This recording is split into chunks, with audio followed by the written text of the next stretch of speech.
Yuk jadi bagian dari dakwah kami. Dukung operasional dakwah dan sosial kami, raih pahala amal jariah yang terus mengalir sampai hari kiamat. Bismillah, Assalamualaikum warahmatullahi wabarakatuh. Alhamdulillah, sebagai seorang muslim, pasti kita sangat faham dan yakin dengan dua susunan kata yang mulia ini. Alhamdulillah, yang berarti segala puji dan puja kehadirat Allah, satu-satunya Raja, Pencipta, Penguasa, semua yang ada di alam semesta ini, terjangkau atau tidak terjangkau oleh mata kita. Zat yang maha kuat, maha kuasa, maha adil, maha bijaksana. Tidak ada sekutu bersamanya dalam setiap keputusan dan kegiatannya. Zat yang maha agung, dan dia yang menciptakan juga mengurus seluruh makhluknya serta yang membinasakannya.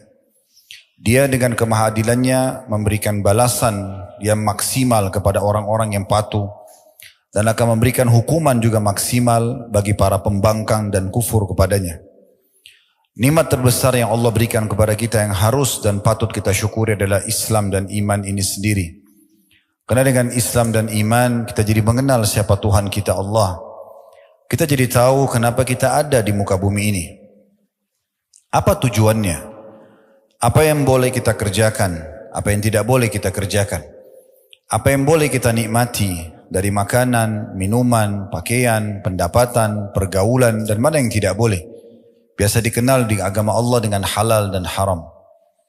Kita jadi punya tuntunan hidup karena kita beriman kepadanya. Dan ini nikmat yang luar biasa yang harusnya kita jaga. Karena di dunia kita akan selalu terawasi dan terkontrol dengan pola hidup yang sempurna dan disempurnakan pula dengan mendapatkan balasan yang abadi di surga yang kelak nanti di akhirat sana. Dan Allah memerintahkan kita untuk menjaganya sebagaimana dalam firman Allah Subhanahu wa taala, "Wala tamutunna illa wa antum muslimun." Dan jangan kalian meninggal dunia kecuali dalam keadaan Islam. Maka alhamdulillah atas nikmat Islam dan iman ini. Dan juga salah satu tujuan kita duduk di sini tentunya karena kita ingin mempelajari agama yang telah Allah titipkan kepada kita ini atau agama Islam. Selanjutnya kita panjatkan salam hormat kita kepada manusia yang telah membawa kepada kita agama Allah, manusia yang telah Allah sempurnakan jalur nasabnya, fisiknya, ilmunya, manusia yang paling pantas untuk diidolakan, dijadikan sebagai suri tauladan. Karena sang Raja Allah lah yang telah perintahkan kita untuk menjadikannya sebagai suri tauladan. Dan buah tidak akan jauh dari pohonnya. Kalau ingin sukses menjadi seorang suami, orang tua, anak, sahabat, pedagang, politikus, atau apapun yang dikejar sebagai prestasi oleh manusia di muka bumi ini, maka tentu saja manusia ini telah mencapainya. Dan buah tidak akan jauh dari pohonnya, artinya kita akan mirip mendapatkan kesuksesan juga sebagaimana beliau mendapatkannya. Dan mengucapkan satu kali salam hormat kepadanya akan dibalas oleh Allah dengan 10 rahmat. Dan ini sebuah karunia yang luar biasa karena rahmat Allah meliputi segala sesuatunya. Pengampunan dosa, peninggian derajat, pemenuhan kebutuhan dan solusi dari permasalahan-permasalahan kita. Oleh karena itu sangat wajar setelah memuji Allah alhamdulillah kalau kita tidak henti-hentinya selalu mengucapkan salawat dan taslim kepada Nabi besar Muhammad sallallahu alaihi wa ala alihi wa sahbihi wasallam. Pertama-tama saya akan menjalankan hadis Nabi sallallahu alaihi wasallam, "Man lam yashkurun nas la yashkurullah." Siapa yang tidak berterima kasih pada manusia maka belum berterima kasih kepada Allah. Saya mengucapkan jazakumullahu khairan kepada semua teman-teman pengurus Masjid Abdullah dan juga pengelola komplek yang ada masjid ini tentunya. Kemudian semua teman-teman yang menjadi penyebab terlaksananya taklim kita ini. Semoga Allah ikhlaskan niat. Begitu juga tentu semua jemaah yang hadir. Yang Masya Allah saya dengar kapasitasnya melebihi yang tadinya dijadikan target oleh teman-teman panitia. Semoga Allah ikhlaskan niat kita semuanya sehingga betul-betul saya dan teman-teman semua di majelis ini diberkahi oleh Allah Subhanahu wa taala, ilmunya, waktunya, mungkin ada yang mengeluarkan juga energi, harta, diganti oleh Allah Subhanahu wa taala dengan balasan yang sempurna di timbangan amal nanti pada hari kiamat di mana setiap orang sangat membutuhkan tambahan amal dan juga menjadi penyebab tingginya derajat kita di surga. Allahumma amin. Dan juga selanjutnya saya ingin menyampaikan poin yang tidak kalah penting. Saya duduk di sini, saudaraku seiman, bukan karena saya lebih faham dan lebih tahu daripada Anda semuanya, tanpa mengurangi penghormatan kepada para asatidzah, para duat, dan teman-teman semua ada di sini. Saya karena memang diminta untuk mengisi pengajian, maka saya duduk di sini. Dan kita sama-sama belajar. Bagi seorang muslim, tidak ada batas untuk belajar. Dan tidak ada namanya ini adalah level maksimal sebagai seorang alim atau orang yang sedang menuntut ilmu ataupun orang yang sudah sampai tingkat mengajar.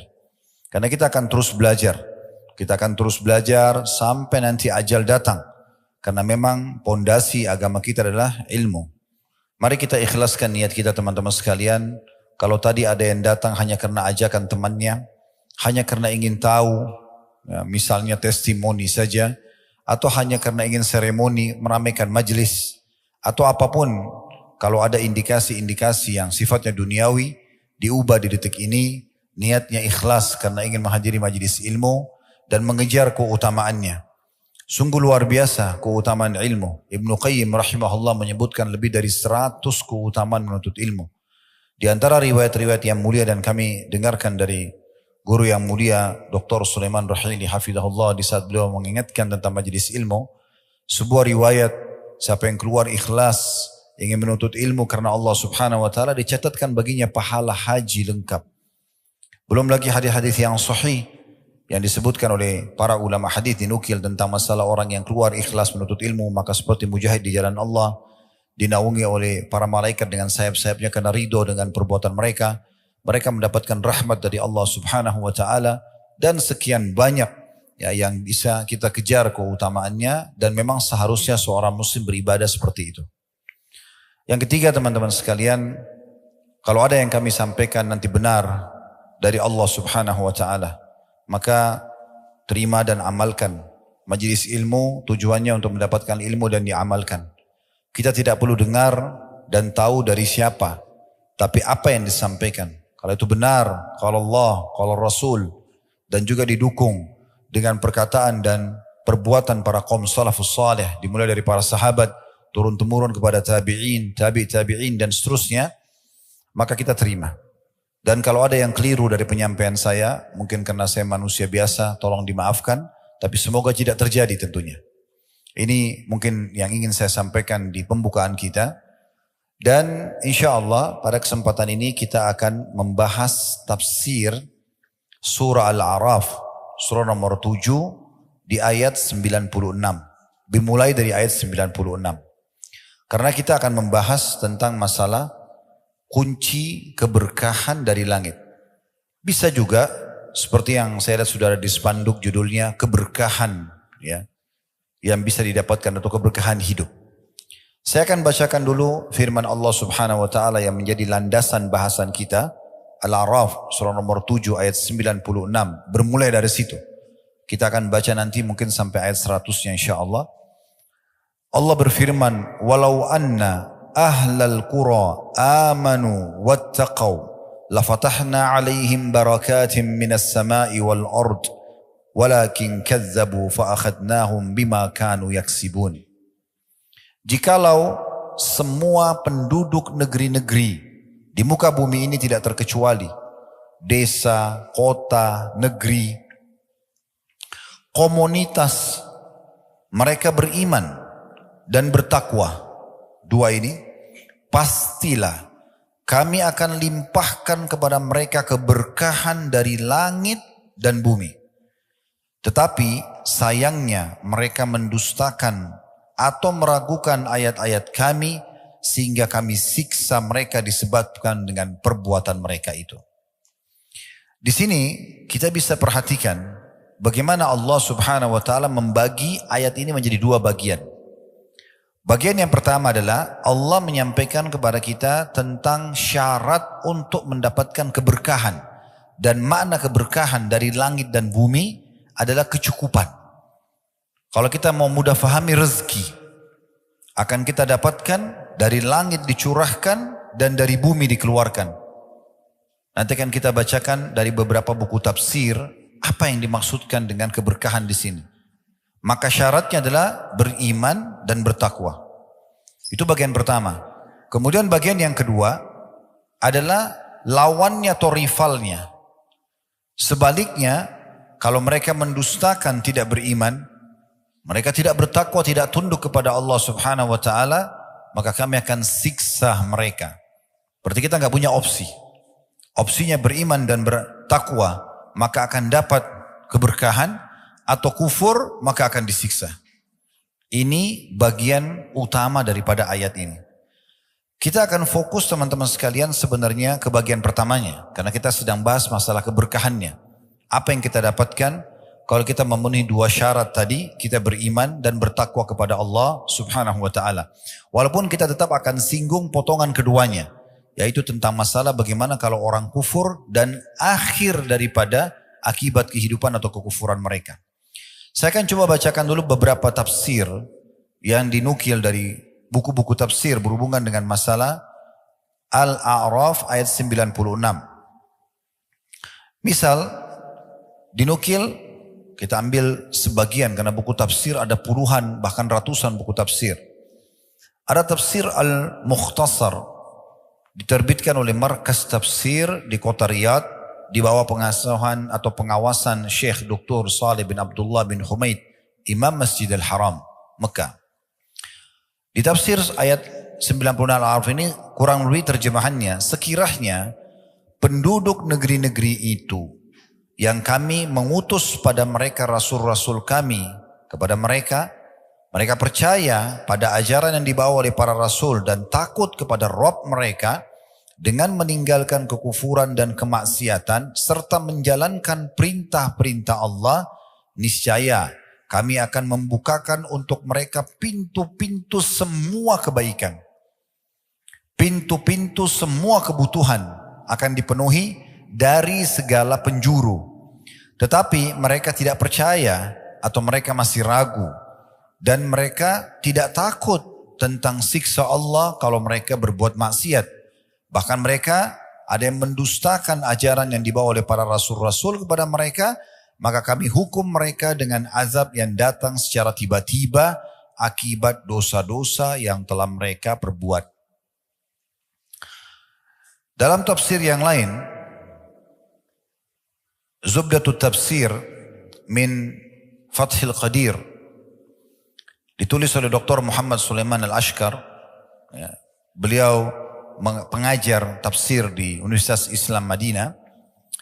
Beliau mengatakan potongan pertama, walau anna ahlal qura, kalau seandainya penduduk negeri itu yang telah kami kirim kepada mereka rasul, kalau kita sekarang Nabi Muhammad SAW, amanu, mereka beriman kepada para rasul dan yang diutus kepada mereka, wattaqau, dan mereka bertakwa, yakni meninggalkan kekafiran mereka dan tidak menetap pada perbuatan dosa-dosa mereka.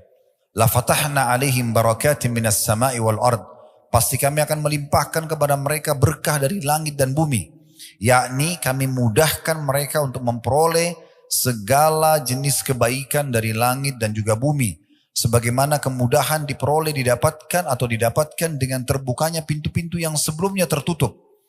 Yang dimaksud dengan kebaikan dari langit adalah hujan, dan kebaikan dari bumi adalah tumbuh-tumbuhan, dan juga kebaikan-kebaikan lain yang bisa membuat roda kehidupan berjalan. Walakin kadzabu, tapi sayangnya mereka mendustakan itu atau meragukan ayat-ayat yang dibawa oleh para rasul. Mereka tidak beriman dan tidak bertakwa. Fa'akhadnahum, maka kami pun menyiksa mereka bima kanu yaksibun, disebabkan karena berupa perbuatan dosa yang mereka lakukan. Ini mungkin sudah mewakili teman-teman sekalian karena tafsirnya berkisar di makna apa yang tadi kita sampaikan. Artinya Allah Subhanahu wa taala memastikan semua kebutuhan kita, semua solusi dari permasalahan yang kita inginkan. Ya, kalau kita sedang sakit supaya sembuh, kalau yang belum punya keturunan supaya dapat keturunan, belum punya pasangan dapat pasangan, belum punya sumber income, pendapatan untuk dapat sumber income misalnya, atau apa saja. Ya, semua itu kalau mau terpenuhi pintu-pintu kebaikannya, maka syaratnya dua. Beriman dan bertakwa. Baik, mungkin kita sudah sering dengar, teman-teman sekalian, iman. Saya sudah beriman Ustaz. Saya juga sudah sering dengar dalam ceramah masalah takwa. Sekarang kita mau lebih dalam, lebih kepada tazkiyatun nafsnya, lebih kepada bagaimana jiwa meresapi keimanan dan ketakwaan itu. Sehingga kita lebih mudah untuk mempraktekkan dalam kehidupan kita. Kalau definisi iman sudah tidak asing, keyakinan dalam hati, ucapan dengan lisan, kemudian aplikasi dengan anggota tubuh. Umumnya ulama memberikan definisi seperti itu. Orang mengucapkan dengan lisannya, orang yakini dengan hatinya, dan dia aplikasi dengan anggota tubuhnya. Yang kita ini titik beratkan adalah lebih kepada tazkiyatun nafsnya. Bagaimana pensucian jiwa dengan keimanan. Iman ini teman-teman tidak bisa kalau dia berdiri sendiri.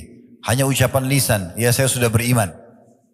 Sebagaimana Allah Azza wa Jalla berfirman kepada orang-orang Arab Badui yang baru masuk Islam dan mereka belum menerapkan, belum melaksanakan perintah yang diikuti dengan penuh keyakinan kalau Allah melihat dia, Allah akan memberikan balasan dan Allah benar dengan janjinya. Kalau dia berbuat dosa, dia takut dengan hukuman, maka itu masih dikatakan Muslim. Makanya Allah SWT mengatakan, jangan mereka mengatakan amanna, kullan tu'minu, walakin qulu aslamna. Kalian belum dikatakan beriman, tapi katakan kami sudah masuk Islam. Kalau hanya sekedar ucapan lisan. Tapi kalau dikuatkan dengan keyakinan dalam hati, bahwasanya memang betul Allah Azza wa Jalla itu ada, walaupun tidak nampak dengan mata kita. Karena fakta-fakta di sekitar kita semua menunjukkan adanya pencipta. Masjid ini, komplek ini, tidak akan pernah bisa berdiri tanpa ada yang menggambarnya. Tanpa ada yang membangunnya, buru-buru yang bekerja, tanpa ada yang membiayainya, listrik di masjid ini tidak akan bisa menyala, dan seterusnya. Pakaian yang kita pakai tidak mungkin kalau tidak ada yang menggambarnya, mendesainnya, yang membuat kainnya, menjahitnya, dan seterusnya. Fakta-fakta depan mata kita yang sehari kita lakukan, tidak mungkin semua itu ada tanpa ada yang membuatnya. Maka bagaimana dengan alam semesta yang luar biasa, begitu rapinya, pergantian siang malam, ya kemudian rutinitas yang ada, semuanya dengan begitu rapi, waktunya, ya, musimnya, dan semua tertata dengan rapi, buah-buahannya, hewan-hewannya, manusianya, dengan berbagai macam karakter, sistem pencernaannya, kemudian pertahanannya, dan segala macam hal. Ini semua tertata dengan rapi. Tidak mungkin ini tidak ada penciptanya. Kalau kita sudah yakin dengan itu, hati kita dipenuhi dengan keyakinan walaupun tidak nampak Allah Azza wa Jalla, karena memang Allah Azza wa Jalla merahasiakan untuk melihat zatnya mulia, karena Allah menjadikan itu adalah nikmat terbesar di surga. Sebagaimana riwayat sahih dinukil dari Nabi SAW, kalau ahli surga sudah masuk ke dalam surga, ahli surga sudah masuk ke dalam surga, kemudian termasuk yang orang-orang beriman yang masih di dalam neraka, yang sudah keluar dari neraka, masuk neraka dulu, kemudian mereka akan masuk ke dalam surga. Artinya usatul mu'minin, orang-orang beriman yang punya dosa, mereka dibersihkan dulu di neraka, kemudian masuk dalam surga. Kalau sudah bersih semuanya di neraka, tertinggal orang kafir yang abadi, na'udzubillah, orang munafik dan orang musyrik, maka Allah Azza wa Jalla mengumpulkan ahli surga sambil berfirman kepada mereka, apakah kalian sudah puas dengan apa yang aku berikan? Maka mereka serentak mengatakan, ya Allah, nikmat apa lagi yang kami inginkan setelah engkau selamatkan kami dari neraka dan engkau masukkan kami ke dalam surga. Karena kita semua nanti kalau masuk ke dalam surga insya Allah, maka kita pasti akan lewati neraka. Ma minkum illa wariduha. Tidak ada siapapun kecuali pasti melewati di atasnya. Ya. Dan Nabi SAW berikan gambaran, golongan pertama lewat secepat kilat atau seperti sekedap mata. Ada yang seperti burung yang terbang, ada yang seperti kuda yang berlari, ada yang seperti orang yang berlari, ada yang manusia yang jalan, ada yang merangkak, dan seterusnya gitu ya. Jadi kita lewatin, makanya orang surga itu akan tahu bagaimana neraka itu. Lalu kemudian mereka mengatakan, ya Allah, nikmat apa lagi yang kami inginkan? Engkau selamatkan kami dari neraka, kami masuk ke dalam surga, abadi lagi. Kepemilikan abadi di surga. Di dunia ini kalau kita punya surat rumah, surat kepemilikan kendaraan cuma sementara, kalau meninggal pindah tangan kepada ahli waris dan terus saja dimiliki oleh orang-orang lain, kita cuma pakai sementara. Kalau di akhirat sekali kita miliki, khalidina fiha, kekal selamanya. Maka mereka mengatakan nikmat apa lagi? Kemudian Allah Azza wa Jal mengatakan atau dikatakan oleh Nabi SAW, Allah Azza wa Jal akan mengangkat hijabnya. Sehingga pertama kali mereka semua melihat Allah subhanahu wa ta'ala dengan kemahasempurnaannya. Maka semua ahli surga serentak mengatakan, ya Allah, tidak ada nikmat yang mengalahkan melihat wajahmu yang mulia. Dan Allah menampakkan dirinya di pagi dan di petang hari, ya, atau memperlihatkan dirinya kepada ahli surga sebagai nikmat terbesar di sana. Jadi memang orang-orang kafir tidak akan melihatnya. Nah, beruntunglah orang-orang beriman kalau mereka beriman dan akan mendapatkan panduan selama di dunia dan juga di akhirat nanti akan mendapatkan sesuatu yang abadi. Nah, itu keimanan.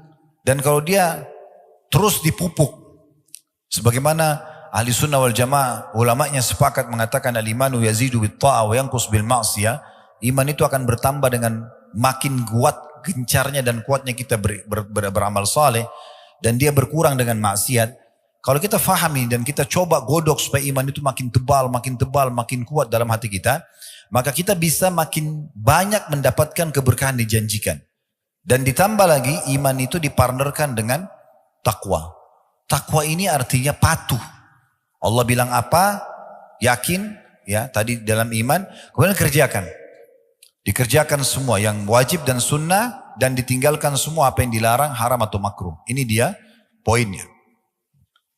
Allah subhanahu wa ta'ala, sebelum kita lanjutkan dulu dan kita akan rincikan nanti masalah iman dan contoh-contohnya, melanjutkan firman-Nya, saya bacakan dulu ayat 97.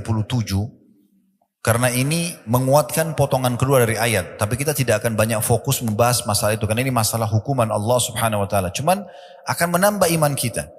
Artinya kalau kita pilih opsi lain, kita tidak beriman dan tidak bertakwa. Allah mengatakan, Afa amina ahlul qura ayyatiyahum ba'suna bayatan wahum naimun. Apakah penduduk negeri itu yang tidak mau beriman, tidak mau bertakwa, sudah sampai padanya penyampaian ayat-ayat Al-Quran, hadis-hadis Nabi SAW, para ulama, para da'i sudah mengingatkan. Dia juga tidak mau mendengar. Apakah mereka merasa aman dari kedatangan siksaan kami kepada mereka di malam hari di waktu mereka sedang tidur?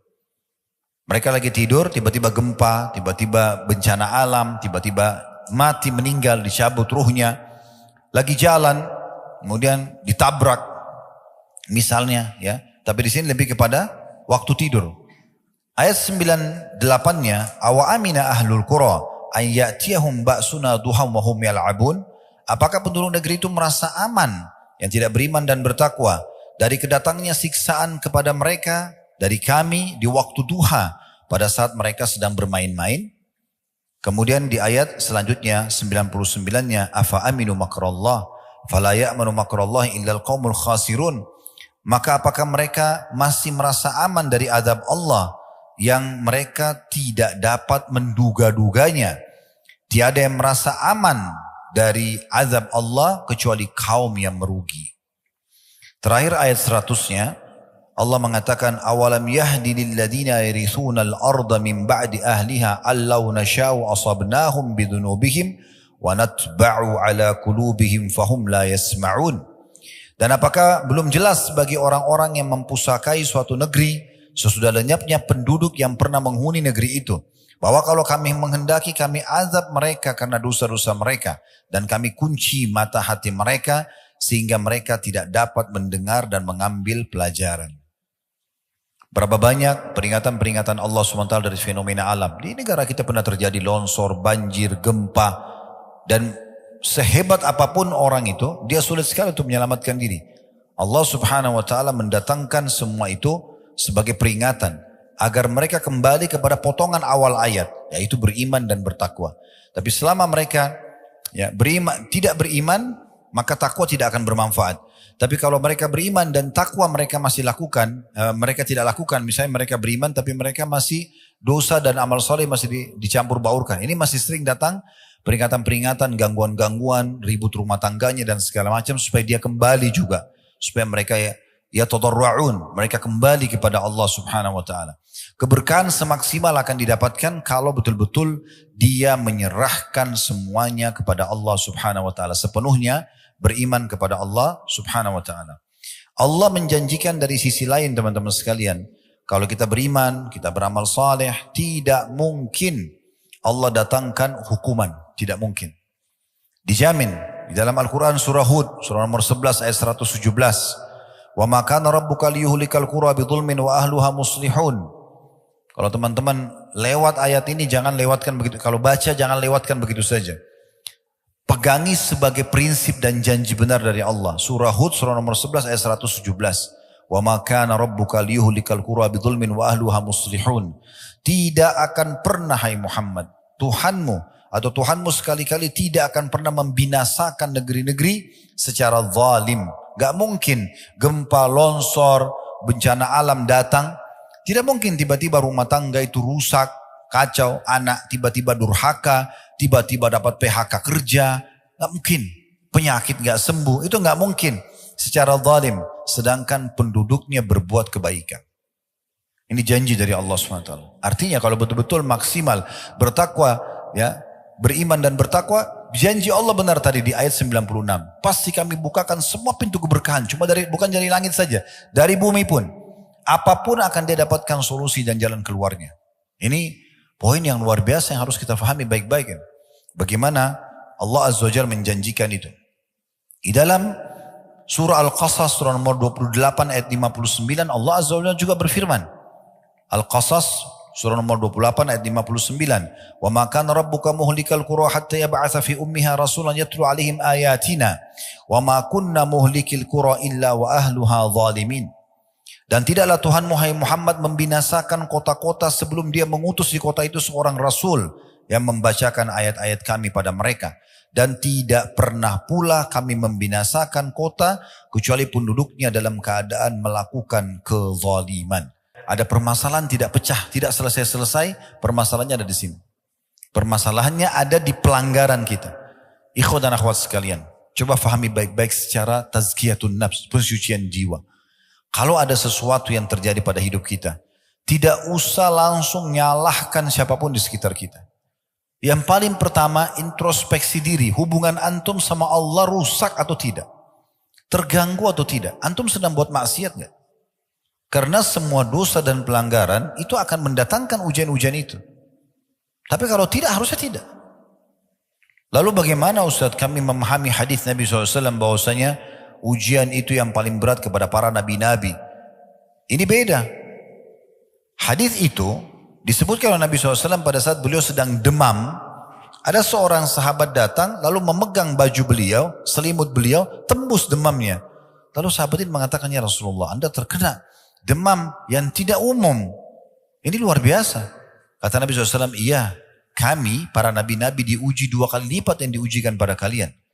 Lalu kemudian sahabat itu mengatakan, ya Rasulullah, apakah berarti Anda juga dapat double pahala? Kata Nabi SAW, iya. Nah, lalu orang tanya, siapa orang yang paling berat ujiannya ya Rasulullah? Ujian yang paling berat para nabi-nabi. Lalu orang-orang yang mendekati nabi-nabi tersebut secara keimanan. Dan kalau imannya kuat, Allah akan beratkan ujiannya. Kalau dia imannya lemah, maka Allah uji sesuai dengan beratnya atau kadar imannya dia. Apa yang dimaksud di sini? Jangan sampai antum digoda syaitan lalu mengatakan, kalau gitu saya nggak usah jadi orang beriman Ustaz, karena kalau jadi orang beriman berat ujiannya. Bukan. Ingat kasusnya, Nabi SAW lagi demam. Berarti orang-orang beriman, kalau dia lagi demam, dibandingkan dengan orang yang lebih lemah imannya, yang beriman lebih lama sedikit waktunya. Misal orang biasa demamnya seminggu, antum mungkin bisa 2 minggu. Tujuannya untuk lebih menambah pahala, untuk menambah derajat. Bukan didatangkan ujian khusus yang tidak semua orang kena, bukan itu yang dimaksud. Tapi kalau ada ujian yang tidak normal datang, itu berarti dari merusak. Ingat perkataan salafus saleh, saya bisa tahu saya punya maksiat kepada Allah Subhanahu wa taala itu pada saat terjadi perubahan sikap dari pasangan hidup, cemberutnya pasangan, marah-marah tanpa sebab, mungkin istri kalau di sini ikhwah minta cerai tanpa sebab, atau ya. Anak-anak tiba-tiba berubah sikap. Beliau mengatakan perubahan sikap pasangan, perubahan sikap tunggangan.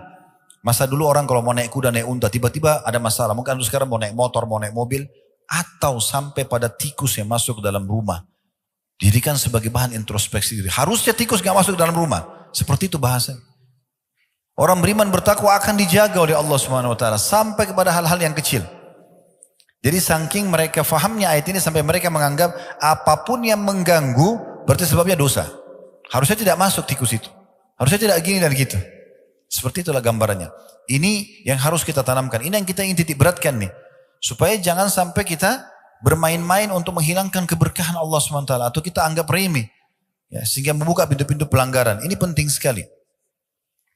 Di dalam surah Al-An'am, surah nomor 6 ayat 131 Allah juga berfirman, "Dzalika allam yaku rabbuka muhlikal qura bidzulmin wa ahluha ghafilun." Ya, yang artinya demikianlah. Ya, sesungguhnya Tuhanmu, hai Muhammad, tidak akan membinasakan satu negeri dengan zalim, sedang penduduknya dalam keadaan lengah atau belum tahu. Jadi bagaimana Allah Azza wa Jalla memberikan gambaran kepada kita tentang masalah ini. Dan kita harus pekah teman-teman sekalian ya. Dari semua peringatan Allah Subhanahu wa ta'ala. Sampai sebagian salafus salih. Itu kalau mereka lewat di sebuah tempat. Dan mereka mencium bau busuk saja. Kita misalnya lewat cium bau busuk saja. Sudah cukup mereka jadikan bahan introspeksi diri. Ada masalah apa ini? Segera istighfar kepada Allah. Dengar kisah Nabi Daud dalam Al-Quran bagaimana? Waktu Allah uji melemparkan bangkai di depan singgasananya beliau. Tanpa pakai tanya siapa yang lempar bangkai itu, kenapa ada di sini. Padahal waktu itu beliau seorang raja. Pertama introspeksi diri. Langsung beliau sujud dan tidak mau angkat kepalanya. Sampai Allah datangkan Jibril mengatakan itu adalah ujian saja datang kepadamu. Mereka jadikan sebagai bahan introspeksi diri. Kita subhanallah kadang-kadang kelewatan sholat subuh misalnya berjamaah atau kelewatan sebuah jenis ibadah kita anggap biasa. Seakan-akan itu hanya hal yang biasa. Padahal sebenarnya Abdullah bin Umar mengatakan, radhiyallahu anhu, saya tahu kalau saya melakukan sebuah pelanggaran dosa kecil sudah cukup mengharamkan saya untuk sholat berjamaah subuh di masjid 1 bulan. Sampai mereka kadang-kadang menggantikan apa yang tertinggal dari ibadah itu dengan ibadah yang lainnya. Kata Abdullah bin Umar radhiyallahu anhu, saya pernah tertinggal sholat subuh berjamaah sekali, maka saya bersedekah sekian ribu dirham. Umar bin Khattab pernah radhiyallahu anhu pernah membeli sebuah kebun kurma, lalu beliau datang dalam kebun itu karena ada mata air, rindam sekali, kemudian buahnya ranum.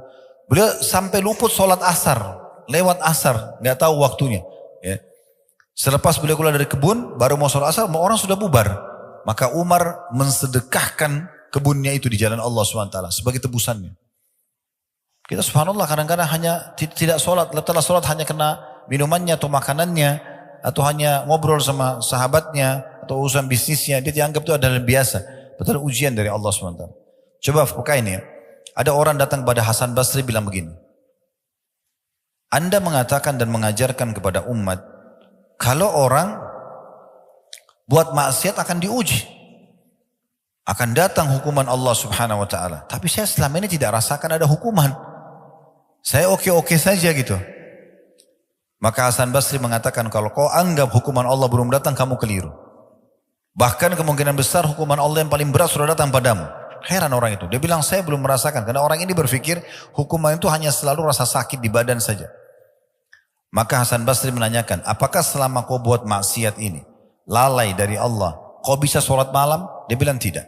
Apakah kau bisa baca Quran? Dia bilang tidak. Apakah selama ini kau jadi rutin bakti sama orang tuamu? Tidak. Apakah kau bisa baca Quran? Tidak. Zikir? Tidak. Semua tidak. Kata Hasan Basri, itulah ujian yang paling berat. Karena Allah Subhanahu wa ta'ala kalau tidak mencintai seorang hamba, dia akan buat dirinya hamba itu lalai. Dan dalam hadis yang sahih yang lain kata Nabi SAW, sesungguhnya Allah kalau cinta seorang hamba, Allah akan menggunakan dia. Kata para sahabat, ya Rasulullah, bagaimana Allah menggunakannya? Allah akan sibukkan dia dengan amal saleh yang dengannya Allah akan tutup hidupnya. Dan ini poin-poin betul-betul harus kita fahami. Dan peka teman-teman sekalian ya. Makanya Allah Azza wa Jalla berfirman dalam surah At-Taubah, surah nomor 9 ayat 126. Yang bunyinya, awala yarawna annahum yuftanuna fi kulli amin marratan aw marrataini thumma la yatubuna wala hum yadhakkarun. Dan tidakkah mereka memperhatikan bahwa mereka diuji sekali atau 2 kali setiap tahun, dan mereka tidak juga bertaubat dan tidak mengambil pelajaran. Jadi harusnya kita peka itu, ada ujian-ujian datang ya.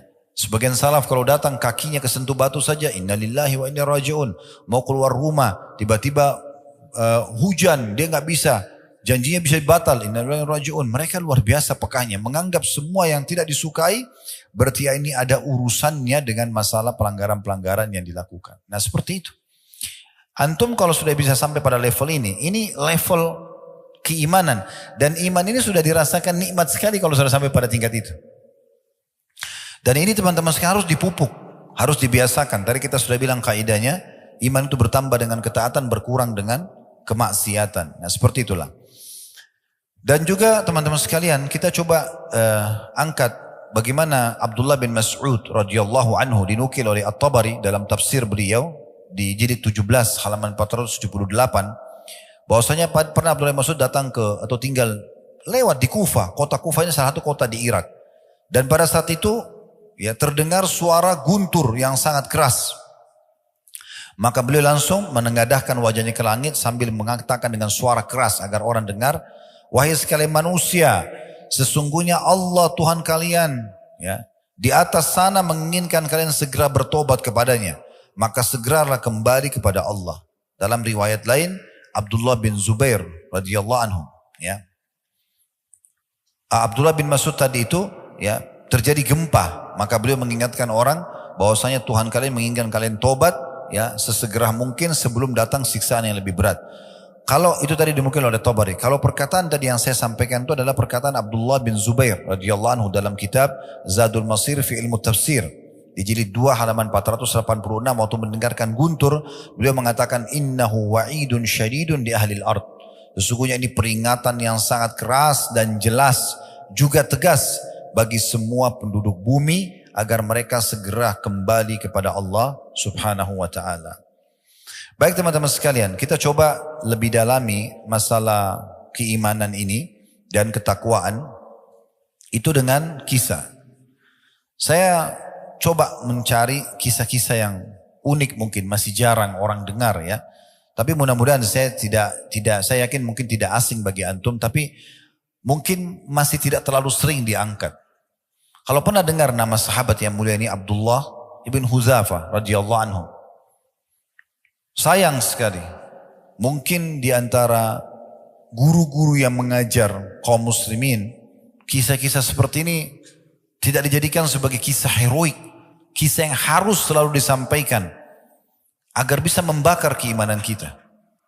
Abdullah bin Huzafah radhiyallahu anhu dari awal dia mengenal Islam, mencapai tingkat level iman yang tertinggi. Dengan cara mempelajari Al-Quran, mempelajari hadis Nabi SAW, sahabat Nabi yang mulia. Nabi SAW pernah menugaskan dia untuk mengantar surat ke Kisra.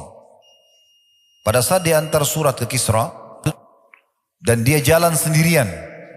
Perjalanan waktu itu memakan antara 1 bulan setengah. Dia jalan sendiri, tidak ada pengawal. Ya. Naik, turun gunung, gurun pasir, sampai tiba di Kisra. Dan dia mengantarkan surat Nabi SAW.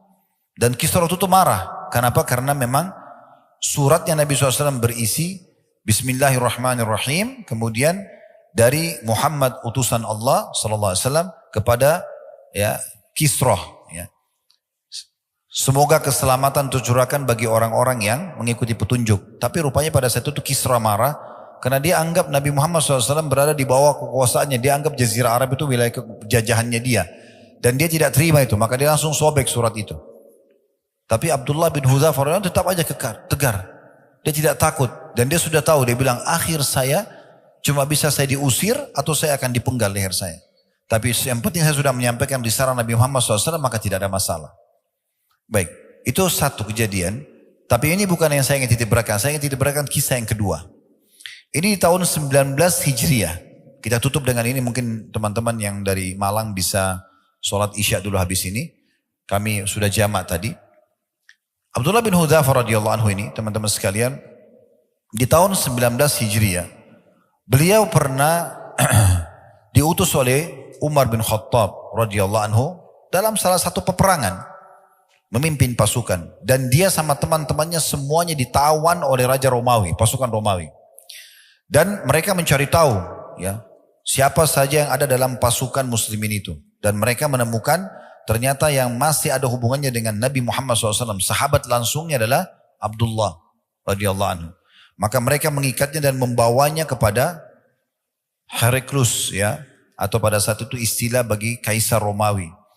Dibawalah ke sana. Kemudian Abdullah pada saat didatangkan diikat, diperhatikan mukanya oleh Kisra atau Kaisar pada saat itu, bajunya yang usang, wajahnya yang pucat karena ditawan penuh debu, tawanan, tidak dikasih makan, memang ditahan beberapa hari, ya.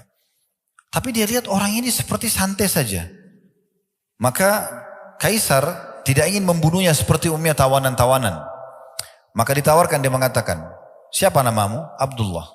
Baik, saya ingin menawarkan kepadamu, bagaimana kalau kau pindah ke Nasrani, masuk ke agamaku, kata Kaisar ini, dan saya akan berikan kau kedudukan di sini. Kasih jabatan di kerajaan, punya kedudukan, punya pendapatan, apa saja yang kau mau saya kasih. Maka kata Abdullah, waktu itu karena si Kaisar tidak bisa bahasa Arab, dia ada penterjemah. Maka kata Abdullah, sungguh ya, aku dalam beberapa asar tentang beliau ya, sungguh aku ya terbunuh berulang kali, lebih aku sukai daripada penawaranmu itu. Bagaimana kalau kerajaanku ini, kerajaan Romawi saya bagi dua. Setengah buat kamu, setengah buat saya. Begitu kau mengaku Nasrani, sekarang saya akan kasih kamu langsung kedudukan itu. Maka dia mengatakan, saya tolak. Walaupun engkau memberikan semua kerajaan Arab dan Ajam kepadaku untuk meninggalkan agama ini, aku tidak akan tinggalkan. Kata Kaisar apa? Kalau gitu saya akan bunuh kamu. Dia bilang, lakukan apa yang kau inginkan. Disuruh ikat, ditaruh di tiang salib. Lalu kata Kaisar kepada para pemanahnya, jangan lukai dia, tapi lempar anak panah di sekitar tangannya. Supaya dia takut saja. Dilempar, sambil dilempar panah tersebut, sambil ditawarkan kembali Nasrani. Tetap ditolak. Kaisar bilang lempar di arah kakinya. Dilempar tapi tetap saya tidak mau.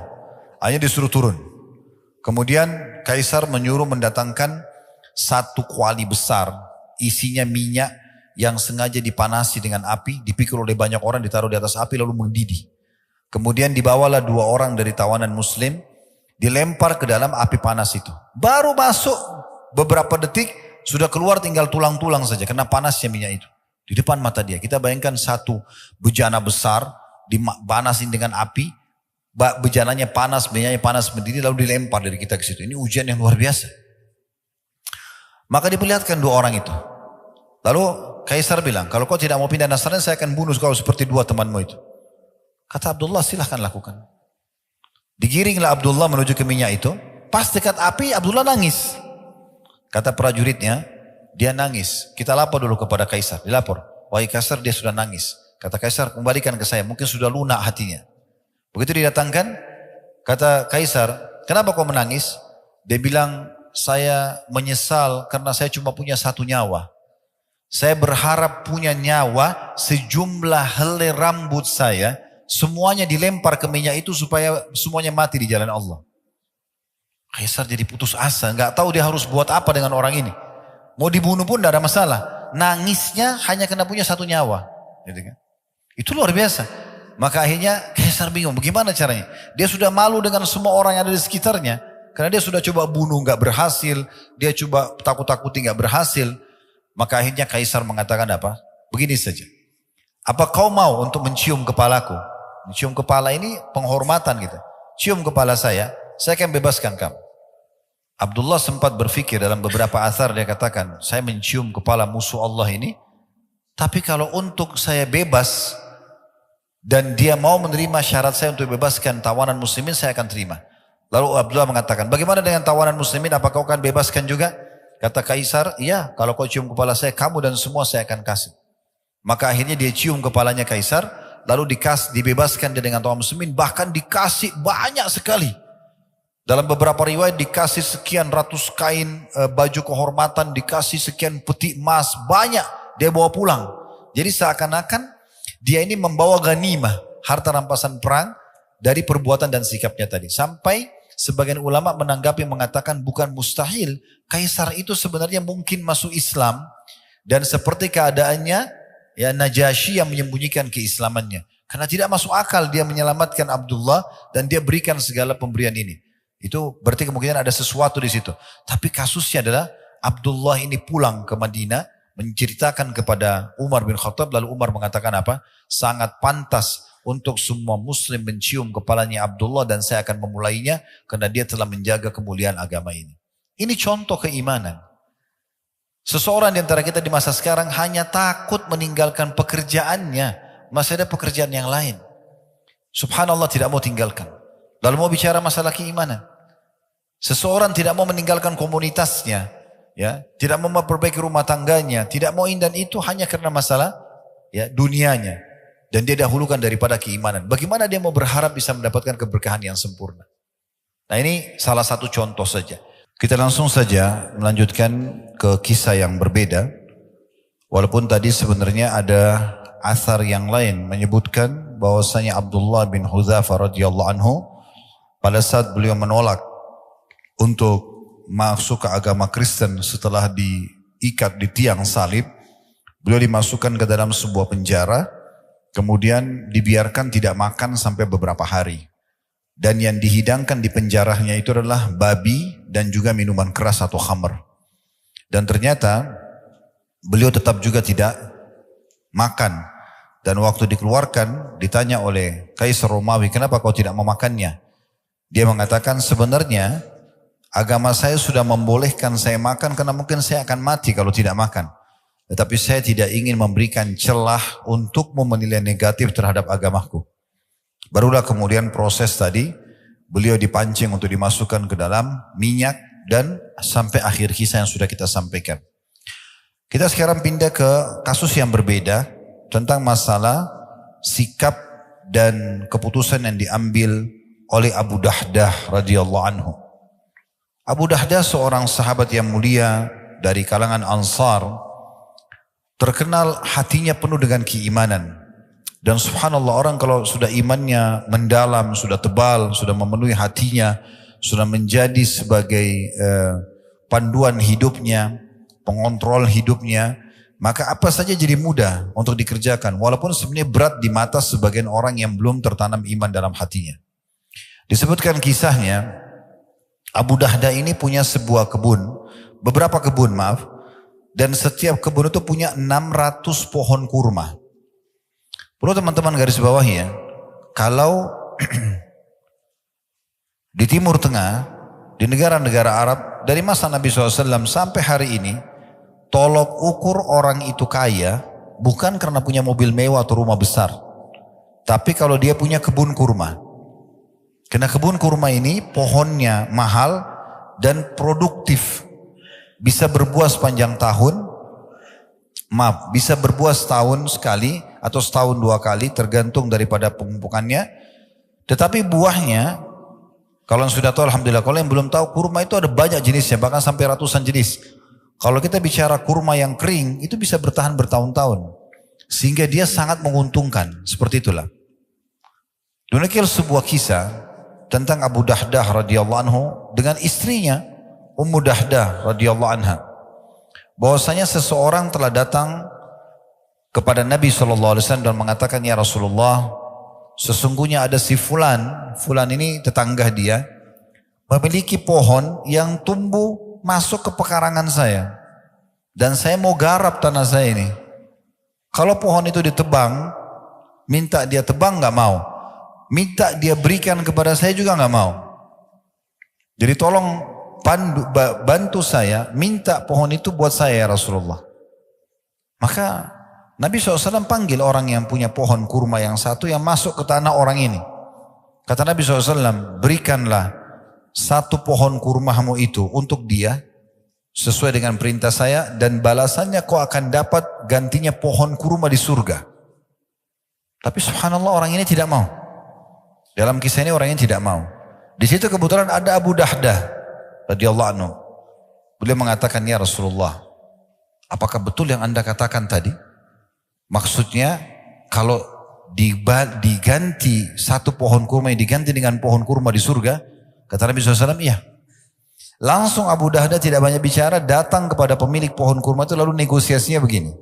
Mau enggak satu pohon kurmamu saya ganti dengan satu kebun saya, 600 pohon kurma. Ambil semua. Yang penting kasih satu pohon itu buat Nabi.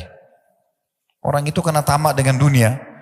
Dia punya satu diganti 600 pohon. Dia bilang saya mau. Lalu Abu Dahdah mengatakan, ya Rasulullah, ini satu pohon kurma ya, yang anda inginkan, berikan kepada siapa yang anda inginkan. Maka Nabi SAW gembira sekali dengan keputusan tersebut, ya, sambil mengatakan berapa banyak pohon-pohon kurma dan tandan-tandannya penuh dengan kurma yang ranum buat Abu Dahdah di surga nanti. Dalam riwayat yang lain dikatakan mirip dengan ini, pernah waktu turun firman Allah Subhanahu wa taala, "Man dzalladzi yuqridullaha qardan hasanan fayudha'ifu lahu adha'afan katsira." Siapakah yang mau meminjamkan kepada Allah dengan pinjaman yang baik, maka Allah akan melipat gandakan balasannya. Maka Abu Dahdah datang kepada Nabi SAW sambil mengatakan, "Ya Rasulullah, apakah Allah akan meminjam dari kami atau dari kita?" Kata Nabi SAW, "Iya." Maka dia mengatakan, "Ya Rasulullah, saya meminjamkan kepada Allah kebun saya yang berisikan 600 pohon kurma untuk Allah. Silahkan, ini semua saya serahkan, Anda bisa atur mau kasih siapa saja ya Rasulullah." Maka Nabi SAW mengatakan berapa banyak pohon-pohon kurma dan tandan-tandan kurma itu buat Abu Dahdah nanti di surga. Coba bayangkan teman-teman sekalian, pernah gak kita berpikir begini? Ada orang butuh bantuan, lagi negosiasi sama orang lain, kita tidak ada hubungannya sama sekali. Lalu kita datang, kita tengahi. Karena orang tadi si A sama si B, si A minta sesuatu dari si B gak mau kasih. Lalu kita negosiasi, memberikan hak kita kepada dia, yang penting orang itu dikasih. Ini gak semua orang bisa lakukan. Bukan semudah itu kecuali orang punya iman yang luar biasa. Apalagi dia harus meninggalkan, menggantikan dengan 600 pohon kurmanya. Apa yang terjadi? Setelah dia berikan radhiyallahu anhu pohon kurmanya kepada Nabi SAW, dia langsung ke kebun tersebut. Di sana ada istrinya Ummu Dahdah. Ini kalau Allah karuniai wanita seperti ini luar biasa. Makanya Nabi SAW mengatakan, "Ad-dunya mata' wa khair mata' mar'atus salihah wa khairu mata'uha mar'atus salihah." Dunia ini semua perhiasan dan sebaik-baik persen adalah wanita yang salihah. Maka Abu Dahdah begitu masuk pintu kebun kurmanya langsung mengatakan, "Wahai Ummu Dahdah, keluarlah dari kebun ini. Karena aku telah menyerahkan kebun ini, meminjamkannya kepada Allah, Tuhan alam semesta." Maka Ummu Dahdah dengan senyum menyambut suaminya sambil mengatakan, "Sungguh perniagaan yang menguntungkan." Lalu Ummu Dahdah keluar sambil membawa anaknya. Dalam riwayat lain, anaknya dan Ummu Dahdah kebetulan mengambil beberapa butir kurma di situ sebelum datang Abu Dahdah dan sempat mengantonginya, dan anaknya juga lagi mengunyah kurma. Pada saat itu Ummu Dahdah mengeluarkan semua yang mereka sudah kantongi untuk dibawa pulang kurma yang sebelum Abu Dahdah datang, dan juga mengeluarkan kurma yang dari mulut anaknya, kemudian meninggalkan kebun tersebut, menyerahkannya karena Allah Subhanahu wa taala. Siapa yang bisa mengerjakan teman-teman ini kecuali kalau orang punya iman? Seorang sahabat yang lain, jarang orang kenang namanya, Zaid bin Sahal radhiyallahu anhu. Julukannya Abu Talha. Juga sama, orang kaya sahabat. Memiliki sebuah kebun pas berada di depannya Masjid Nabawi di masa itu. Dikenal dengan kebun Bayruha. Pemilik kebun yang luar biasa. Nabi SAW sering datang ke sana, minum dari airnya, makan buahnya, bernaung di bawah pohonnya, karena kebunnya ranum, bagus sekali. Buah-buahnya ranum sekali. Maka pada saat turun firman Allah SWT surah Al-Imran surah nomor 3 ayat 92, "Lan tanaru birra hatta tunfiqu mimma tuhibbun. Wa ma tunfiqu min syai'in fa innallaha bihi alim." Kalian tidak akan pernah mencapai maksimal balasan pahala sampai kalian menginfakkan apa yang paling kalian cintai. Dan ketahuilah, apapun yang kalian infakkan di jalan Allah pasti Allah ketahui. Maka Zaid radhiyallahu anhu bin Sahal atau Abu Talha datang kepada Nabi SAW mengatakan, "Ya Rasulullah, sesungguhnya waktu ayat ini turun, saya ingin membuktikan di hadapan Allah bagaimana saya mengimani ayat ini. Dan Anda tahu, kebun yang paling saya cintai, kebun kurma saya namanya Bayruha. Maka saya berikan untuk Allah Subhanahu wa taala. Silakan, Anda mau berikan siapapun silakan."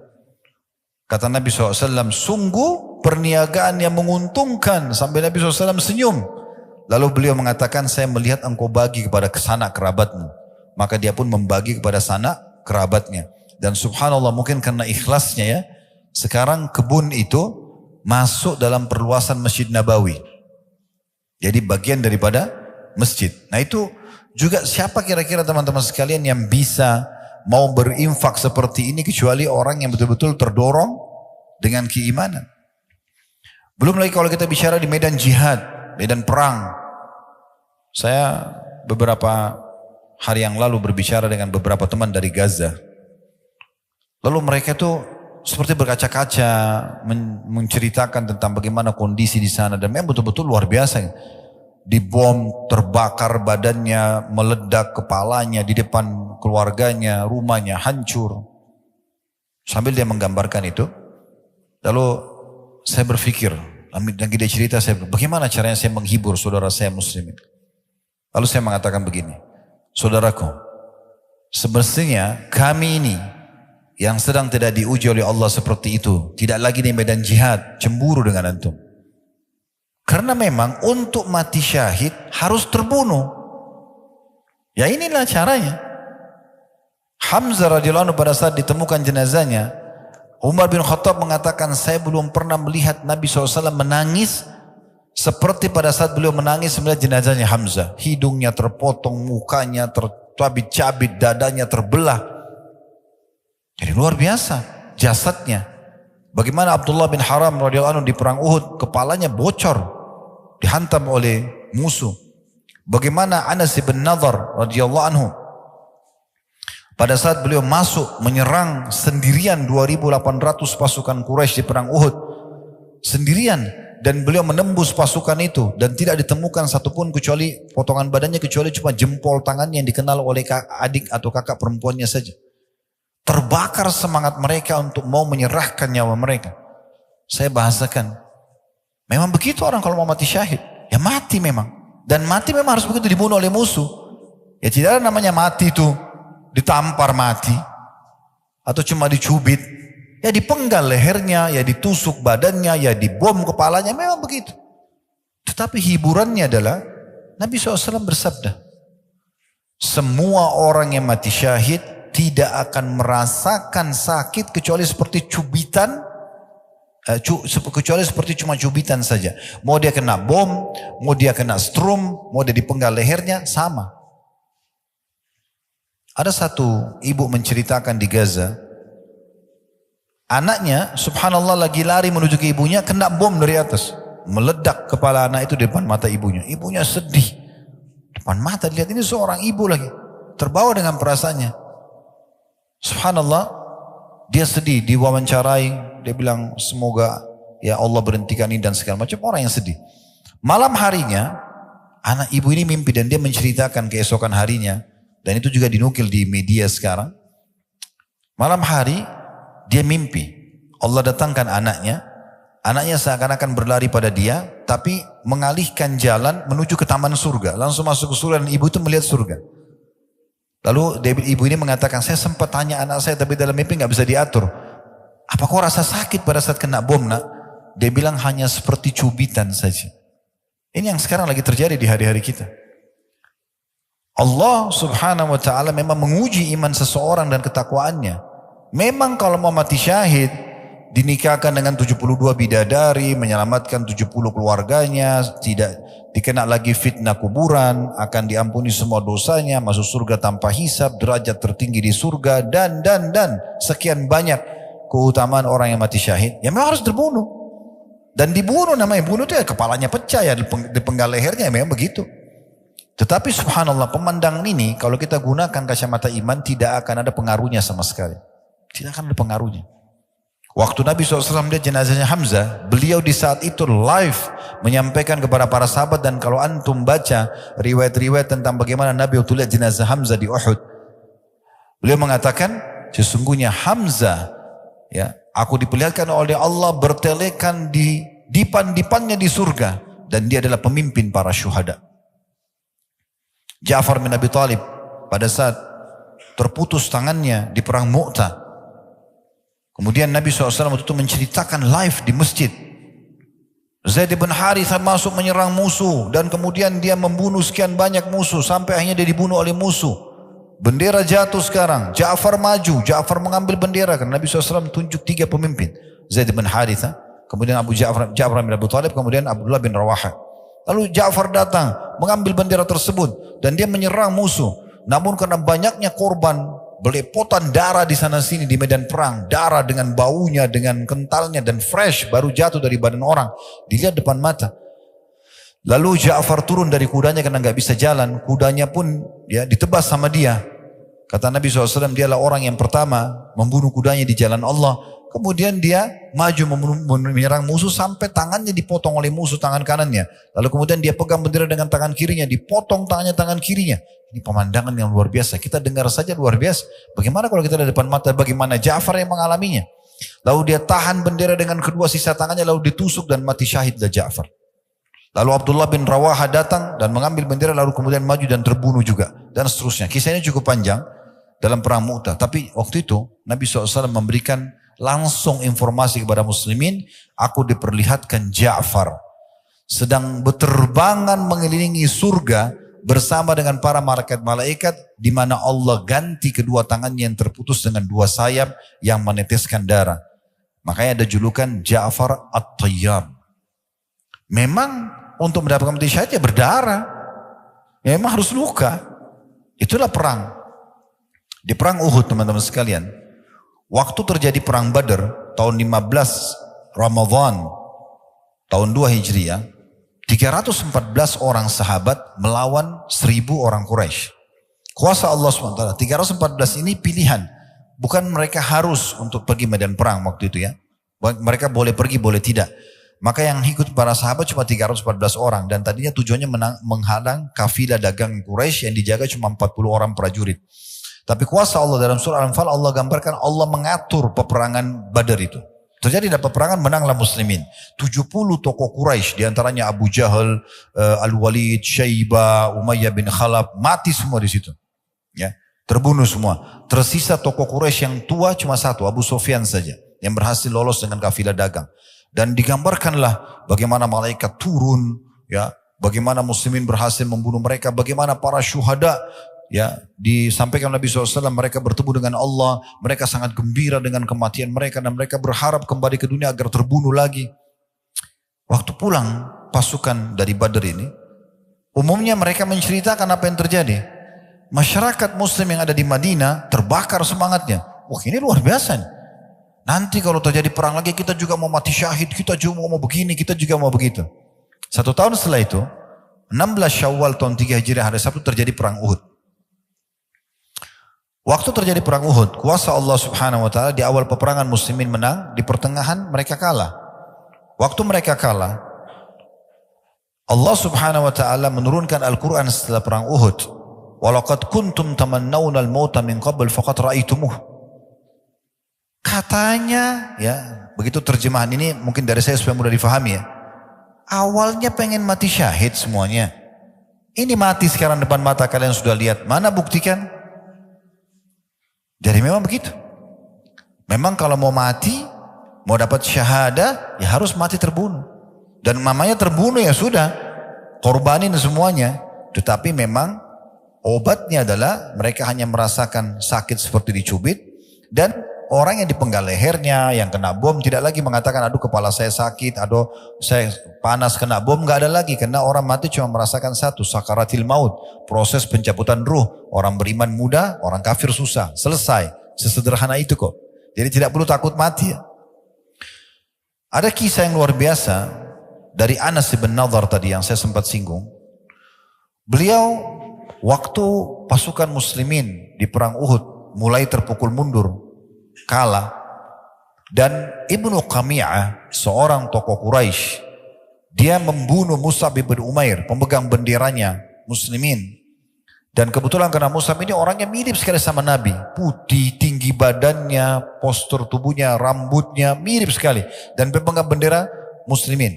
Maka Ibnu Qami'ah bunuh Mus'ab bin Umair, mati syahidlah beliau radhiyallahu anhu. Kemudian dia menyebarkan kalau saya telah membunuh Muhammad. Berita tentang matinya Nabi Muhammad SAW ini seperti virus di tengah-tengah pasukan muslimin. Sampai Umar bin Khattab saja laki-laki yang sangat perkasa, pemberani. Dengan Sa'ad bin Mu'ad radhiyallahu anhu yang pada saat meninggal setelah perang Khandaq, Nabi SAW mengatakan goncang arsy-Nya Allah dengan meninggalnya Sa'ad. Ini luar biasa orang ini.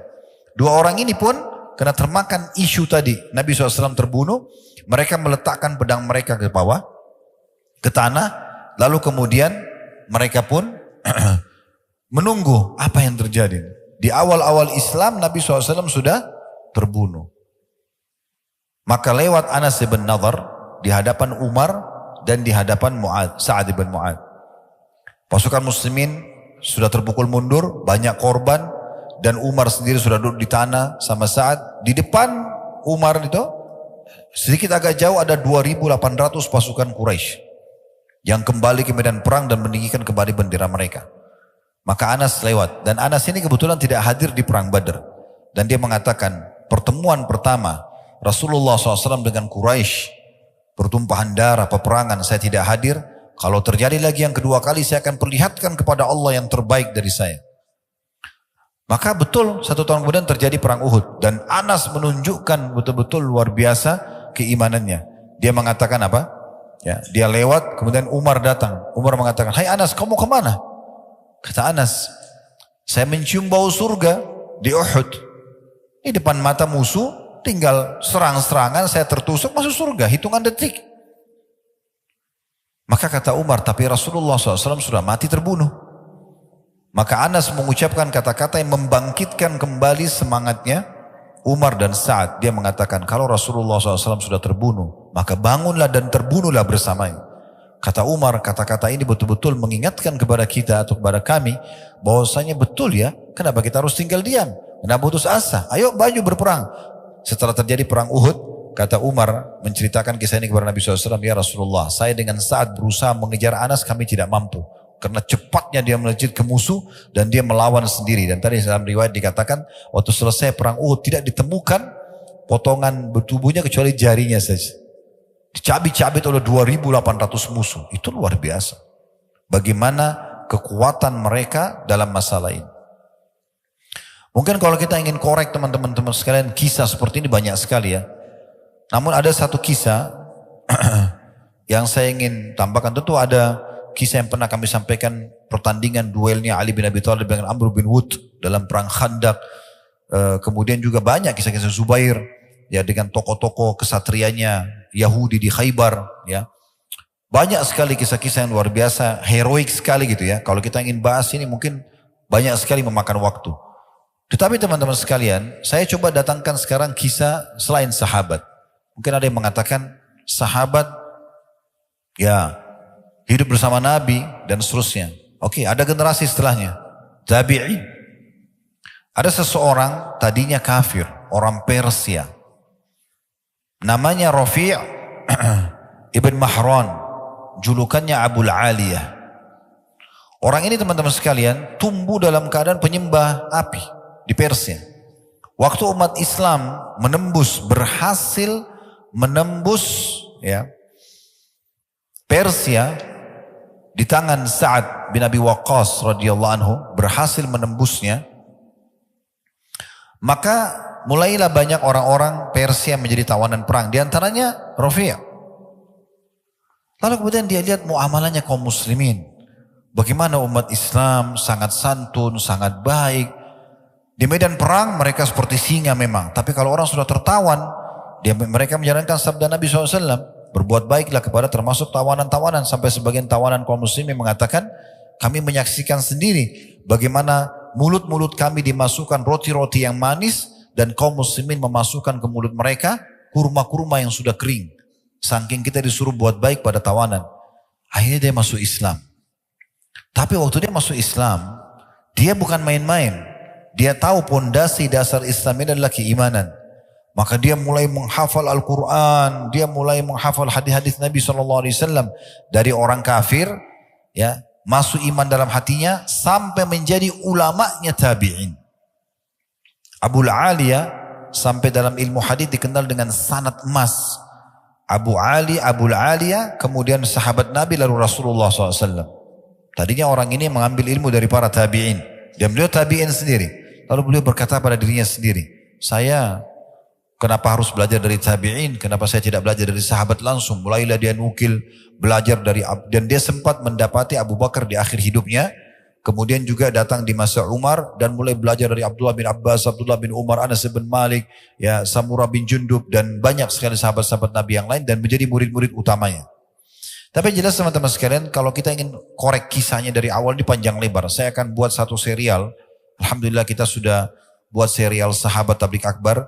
Kita juga sekarang sudah mulai masuk ke serial 25 Nabi dan Rasul. Kami juga akan masuk nanti di serial para tabi'in. Dan kita akan lebih rincikan biografi dan seterusnya. Tapi saking orang ini betul-betul tulus dan dia ingin memenuhi hatinya dengan keimanan, maka yang terjadi adalah Allah mudahkan dia, Allah berkahi hidupnya. Dia belajar, dia terus terapkan ilmunya sampai dia betul-betul sampai pada level memahami ilmu agama ini yang mungkin tidak umum orang fahami di masa itu saja. Di antaranya dinukil sebuah kisah, pernah ada satu orang temannya atau muridnya melihat dia selesai wudhu. Berjatuhanlah air wudhu itu dari wajahnya, dari tangannya. Ya. Kemudian dia selepas wudhu mau masuk di masjid, orang ini mengatakan pada Abu Aliyah, Inna Allah yuhibbut tawabin wa yuhibbul mutatahirin. Allah itu suka sekali dengan orang yang suka bertaubat dan orang yang bersuci. Yang dia fahami bersuci di sini dengan air. Maka Abu Aliyah mengatakan, wahai saudaraku, yang dimaksud dengan mutatahirin bukan bersuci dengan air, tetapi seseorang mensucikan dirinya dari dosa-dosa dengan ketakwaannya, dengan kepatuhannya kepada Allah Subhanahu wa taala. Dan dia menyebutkan banyak sekali kata-kata hikmah. Di antaranya karena dalamnya imannya dan dia bagaimana terus mendalami ilmu agama ini sampai akhirnya hikmahnya dinukil. Dia mengatakan, "May yu'min billahi hadahu." Siapa yang beriman pada Allah pasti Allah akan kasih petunjuk. Asal dia sempurnakan imannya dalam hati, apa saja yang dia butuh akan diberikan petunjuk. Ya. Wa misdaqu dzalika qauluhu ta'ala, "Wa may yu'min billahi yahdi qalbah."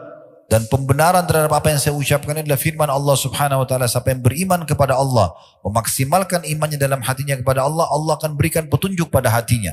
Apa saja yang sedang dihadapi ada solusinya. Itu disebutkan dalam surah Taghabun, surah nomor 64 ayat 11. Lalu dia bilang lagi, "Wa man tawakkala 'ala Allahi kafahu." Dan siapa yang menyerahkan hasil usahanya kepada Allah, Allah akan jadi pencukup baginya. Wa misdaqu dzalika qauluhu ta'ala, dan yang membenarkan apa yang saya ucapkan adalah firman Allah Subhanahu wa taala, "Wa may yatawakkal 'ala Allahi fahuwa hasbuh."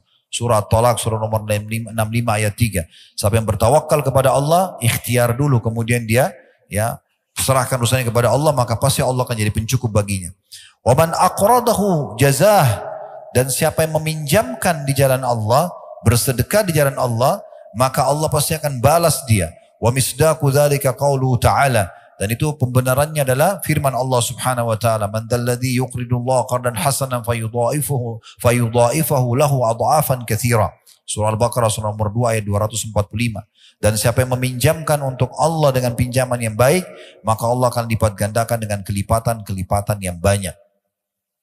Satu waktu dia masuk dalam majlisnya Abdullah bin Abbas radhiyallahu anhuma. Waktu itu Abdullah bin Abbas menjadi gubernur, atau kalau kita sekarang wali kota mungkin di kota Basra. Kemudian di situ ada tokoh-tokoh Quraisy yang duduk. Ini tokoh kita Abu Aliyah ini mantan budak. Orang Persia ditawan oleh muslimin jadi budak, lalu diperjualbelikan di pasar sampai akhirnya dibebaskan oleh seorang majikannya wanita. Ada kisahnya panjang sesungguhnya. Ya, bagaimana dia dibebaskan, wanita itu ikut di sholat muslimin, saya bebaskan Abu Aliyah karena Allah SWT agar dia mengajar umat Islam agama gitu ya. Yang jelas karena dia ilmunya sangat luas, imannya sangat dalam, isi hidupnya semua nasihat yang baik, manfaat kepada umat Islam. Dia masuk di medan perang, dia berperang sampai dicintai oleh para sahabat, di antaranya Abdullah bin Abbas. Satu waktu datang dalam majlisnya Abdullah bin Abbas radhiyallahu anhuma. Kemudian dia dimuliakan, diajak duduk ya di majlisnya atau di singgasananya Abdullah bin Abbas. Lalu orang-orang Quraisy yang ada di situ saling saling mencibir, bukan mencibir sebenarnya, saling orang yang bermain mata, gams ya, orang bermain mata gitu. Abdullah bin Abbas tangkap itu, sekarang kok bisa sih mantan budak Abdullah bin Abbas malah muliakan kita ini orang-orang Quraisy, tidak seperti itu. Tapi ini bukan sahabat-sahabat Nabi ya, ini orang-orang yang galangan tabi'in yang hidup pada masa itu. Maka Abdullah bin Abbas tangkap itu. Lalu beliau memberikan pelajaran kepada mereka semua, bagaimana Allah Azza wa Jal memuliakan orang justru karena keimanannya dan ilmunya. Maka Abdullah bin Abbas mengatakan, "Innal ilma yazidu ahlil ilmi syarafa." Ketahuilah, ilmu itu benar-benar menambah kemuliaan bagi seseorang. Dari belajar agama sampai betul-betul bisa mendatangkan keimanan yang sempurna, itu akan menambah kemuliaan. Wa yarfa'u qadra ahlihi bainan nas, dan akan memuliakan kedudukan orang yang mempunyai ilmu dan iman itu di tengah-tengah manusia. Wa yujlisul mamalik 'alal asirra, dan akan mendudukkan para mantan-mantan budak atau budak pun di singa-singasananya para raja-raja. Jadi kita bisa lihat teman-teman sekalian bagaimana orang kalau bertakwa kepada Allah SWT. Kita sudah datangkan contoh dari masalah ibadah, dari masalah jihad, dari masalah ilmu. Bagaimana betul-betul orang kalau punya iman itu Allah bukakan pintu-pintu keberkahan. Dimuliakan di tengah-tengah masyarakat. Kemudian teman-teman sekalian, kita juga mungkin perlu fahami baik-baik tentang masalah apa yang kita bahas ini. Pastikan teman-teman sekalian, kalau kita bertakwa kepada Allah Subhanahu wa taala, kita menjaga hubungan kita sama Allah, menjaga keimanan kita, tidak akan pernah sama keadaan kita dengan orang-orang yang berbuat maksiat. Kenapa saya datangkan poin ini? Karena pernah ada yang mengatakan begitu. Ustaz, kita kan orang muslim, beriman kepada Allah, tapi kenapa banyak orang di antara kita yang miskin, yang susah, ya, belum dibukakan pintu rezeki. Lalu kemudian dia membandingkan dirinya dengan tetangganya yang non muslim. Lalu saya mengatakan, jawaban saya dua. Yang pertama, antum harus fair dan adil. Kalau mau membandingkan antara seorang muslim sama seorang kafir, pertemukan kalau sama jenjangnya. Misalnya muslim yang kaya sama kafir yang kaya. Nah baru bisa adil tuh. Jangan pertemukan antara muslim yang kaya, kafir yang kaya sama muslim yang miskin. Itu nanti antum membandingkan seperti itu. Dan pertemukan juga muslim yang miskin sama kafir yang miskin. Nah itu baru adil. Ya, karena kita tidak bisa membandingkan karena memang ekonominya berbeda. Sebagaimana juga kita tidak bisa bandingkan jenjang pendidikan orang yang berbeda. Ini tidak adil namanya. Gitu kan? Kalau kita pertemukan yang kaya sama kaya, kita akan temukan yang muslim jauh lebih banyak keberkahan hidupnya. Dan yang miskin juga sama miskin, kita akan temukan si muslim jauh lebih bahagia. Saya pernah kedatangan seorang jemaah kami, kebetulan dia ikut sama travel kami waktu umrah, sudah meninggal rahimahullah, beliau dari Lombok, seorang pengusaha waktu itu. Datang ke restoran kami di Jakarta, dia bawa temannya orang Chinese, non muslim, Katolik, partner bisnis dia. Kemudian ngobrol-ngobrol di restoran. Begitulah seperti biasa kalau seorang jemaah ketemu sama ustadz, tanya masalah hukum macam-macam, keluarga, masalah bisnis, masalah segala macam, dan saya jawab. Sementara yang Katolik ini menyaksikan kami berbicara dan diskusi gitu. Setelah selesai teman ini bertanya, rahimahullah beliau sudah meninggal. Tiba-tiba yang Katolik ini mengingatkan saya, dia bilang begini, Ustaz, saya boleh bertanya juga enggak? Saya bilang boleh silakan, tapi saya akan jawab sesuai dengan agama Islam. Dia bilang enggak apa-apa Ustaz, karena apa yang teman saya tanya ini, saya juga alami. Jadi masalah-masalah apa tadi? Masalah penipuan atau masalah hukum-hukum yang bagaimana supaya maju usahanya, harus ada kejujuran, modalnya halal dan segala macam. Bagaimana membahagiakan istri, bagaimana haknya mereka. Sebenarnya saya juga butuh itu. Jadi jangan pikir teman-teman orang-orang kafir itu dalam kondisi, oh mereka tuh kafir tapi mereka enak-enak saja. Perhatikan ini sebuah statement yang menarik ya, yang harus kita fahami baik-baik. Hadis Nabi SAW, hadis ini mulia sekali. Hadis ini diriwayatkan Imam Ahmad dengan sanad sahih. Inna Allah azza wa jalla yu'ti dunya man yuhib wa man la yuhib. Sesungguhnya Allah itu akan memberikan dunia ini kepada siapa yang dicintai dan tidak dicintai. Karena tidak ada nilainya dunia itu. Ya. Kemudian dikatakan wala yu'tid din illa liman ahab. Dalam riwayat lain wala yu'til imana illa liman ahab. Dan dia tidak akan memberikan agama atau iman kecuali kepada siapa yang dicintai. Waman a'tahu Allahu din faqad ahabbah. Dan siapa yang Allah berikan padanya agama Islam ini, maka tentu Allah sudah mencintainya. Jadi jangan sampai salah nih. Ini jawaban yang pertama, gitu kan? Jawaban yang kedua berhubungan dengan masalah ini. Ada hadis Nabi SAW, kalau engkau melihat seseorang sedang melakukan kemaksiatan dan melimpah padanya nikmat Allah, ketahuilah itu adalah istidraj, tahapan siksaan. Ingat teman-teman sekalian, semua umat-umat sebelum kita yang Allah binasakan, kaum Lut, kaum Ad, kaumnya Nabi Hud, kaum Samud, kaumnya Nabi Saleh, ya, kaumnya Nabi Shu'aib, kaum-kaum yang Allah binasakan. Kalau antum baca histori mereka, beberapa hari sebelum mereka meninggal, dihukum oleh Allah, justru nikmat Allah melimpah pada mereka. badannya makin sehat, mereka makin bahagia. Lihat itu orang yang mabuk-mabuk, orang yang berzina, ke diskotik, ngakak-ngakak, tawa-ketawa, bahagia, seakan-akan begitu. Tapi sebenarnya kalau kita kembali kepada sejarah manusia yang Allah hukum, dan itu tidak akan berubah sistem Allah itu. Walan tajida li sunnatillahi tabdila. Kalian tidak akan temukan perubahan dalam peraturan yang Allah tetapkan gitu ya. Itu ternyata tahapan siksaan. Karena Allah pada saat membuat mereka lalai begitu, lalu Allah hukum mereka sekonyong-konyong, langsung tiba-tiba dihukum dan mereka tidak bisa menghindar. Makanya begitu datang siksaan kepada kaum Ad, kaum Samud, mereka tidak bisa melarikan diri. Karena mereka lagi dalam kondisi lalai. Di saat itulah Allah hukum mereka. Jadi jangan antum membandingkan kondisi dan menilai dengan kasat mata saja. Harus dengan ilmu yang benar supaya faham masalah ini. Ya. Dan ingat juga bagaimana kalau seseorang di antara kita tersibukkan dengan amal saleh, itu jauh lebih mahal dari semua harta dunia. Sebagaimana disebutkan dalam sebuah hadis riwayat Ahmad dan juga Al-Hakim, dan Al-Hakim mensahihkannya, kata Nabi SAW, "Idza aradallahu bi'abdin khaira." Kalau Allah ingin kebaikan pada seorang hamba, ista'malahu qabla mauti. Allah akan menggunakan dia sebelum dia meninggal. Fasa'ala rajulu minal qaum masti'malah. Lalu seorang dari kaum yang ada di situ menanyakan pada Nabi SAW, bagaimana Allah menggunakannya? Qala sallallahu alaihi wasallam, yahdihillahu tabaraka wa ta'ala ila al-'amalis salih qabla mauti thumma yakbiduhu alaih. Allah akan berikan dia petunjuk untuk mengerjakan amal saleh, kemudian Allah mewafatkan dia di atas keadaan itu. Jadi orang-orang kafir ditutup dalam kondisi lalai sehingga lebih berat hukuman bagi dia. Orang-orang beriman ditutup dengan amal-amal saleh. Sebagian salaf mengatakan, laisa sya'nu an tuhib. Tidak penting sebenarnya bagaimana kau mencintai. Walakin sya'an an tuhab. Tapi yang penting adalah kau dicintai. Ai laisa an tadhun annaka tuhibbullah. Maksudnya bukan poin adalah kau mengira dirimu kau mencintai Allah. Walakinna sya'anul azim an yuhibbaqallah.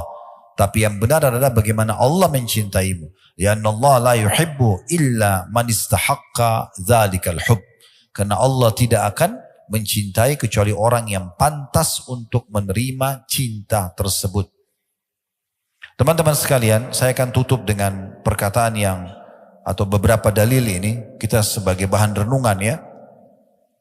Bahwasanya orang kalau terus saja mengejar ibadah kepada Allah Subhanahu wa taala, mendekatkan diri kepada Allah Subhanahu wa taala, ini sebuah kedudukan besar sekali. Riwayat Bukhari menyebutkan, saya langsung terjemahkan saja, bagaimana Nabi SAW mengatakan kalau Allah mencintai seorang hamba, maka Allah akan berkata kepada Jibril, sungguhnya aku mencintai fulan, maka cintailah dia.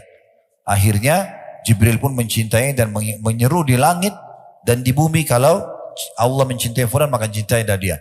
Lalu Allah pun membuat orang-orang mencintainya.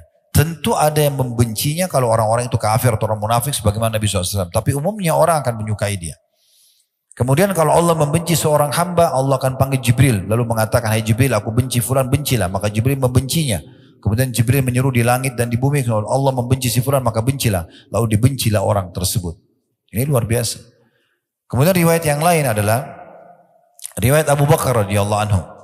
Abu Bakar pernah melihat Handalah. Handalah ini sahabat yang mulia dan juga tentu mati syahid beliau ya.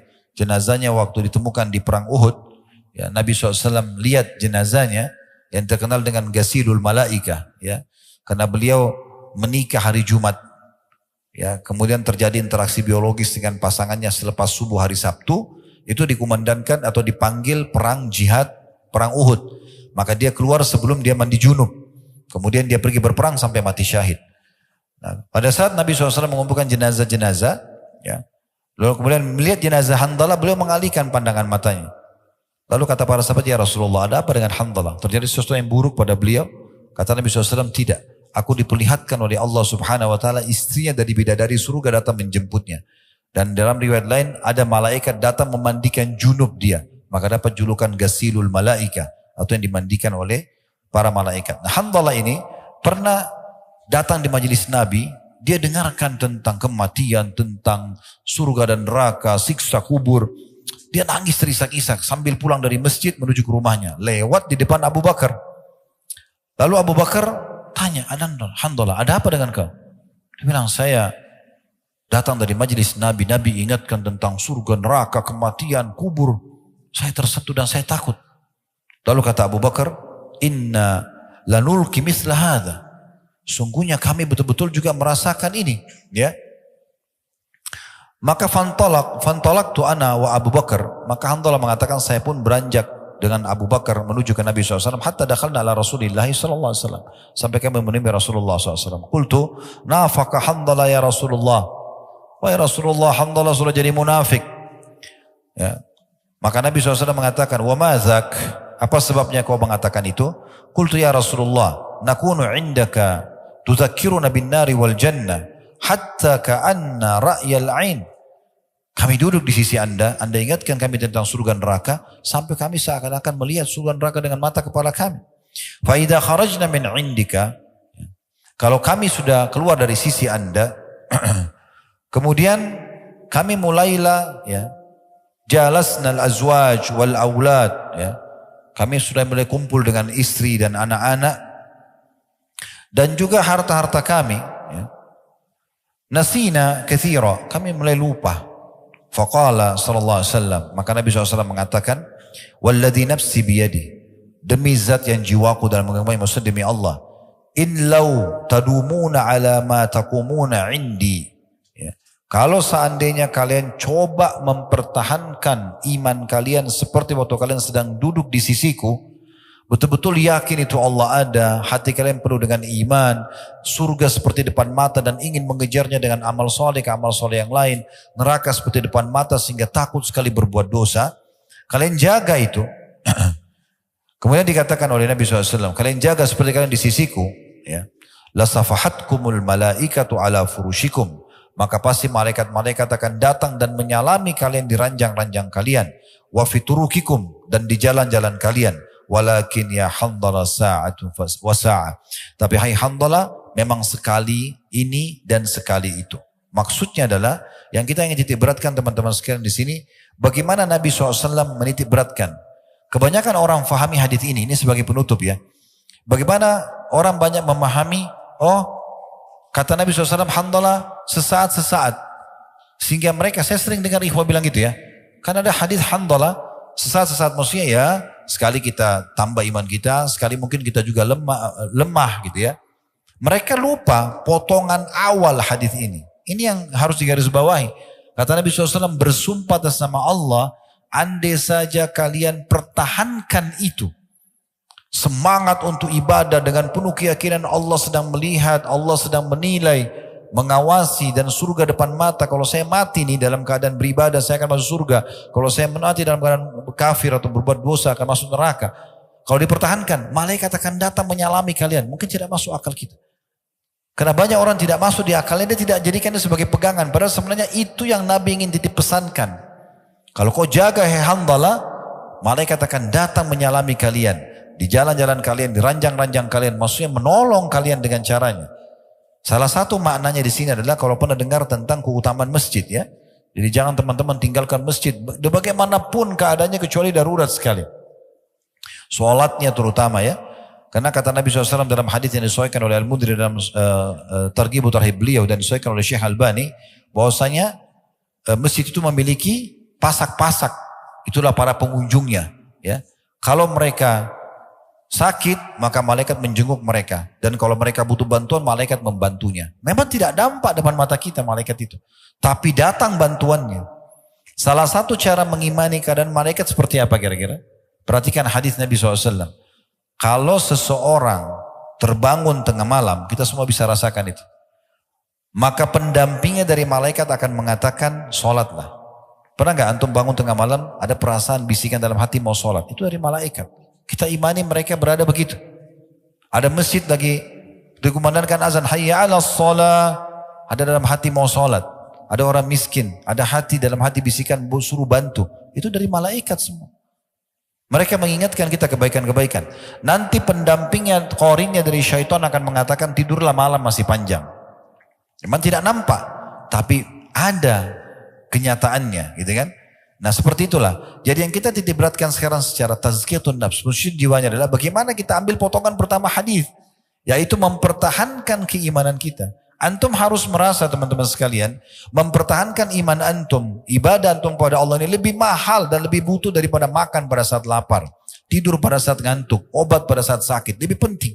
Sehingga jangan dijual urusan akhirat kita ini, iman kita ini dengan urusan dunia. Kita jual hanya karena mau transaksi jual beli, hanya karena suka dengan seorang wanita, hanya karena suka dengan seorang laki-laki, lalu meninggalkan agama, lalu meninggalkan perintah dan segala macam. Jangan seperti itu, ya. Itu yang kita maksudkan. Allahu a'lam. Semoga Allah SWT membuat kita selalu istiqamah, bisa menjaga keimanan kita, dan Allah terus membuat kita ya menyempurnakan iman kita ini sampai kita bertemu dengan Allah dalam kondisi kita mendapatkan maksimal apa yang telah Allah janjikan kepada kita semua. Allahumma amin.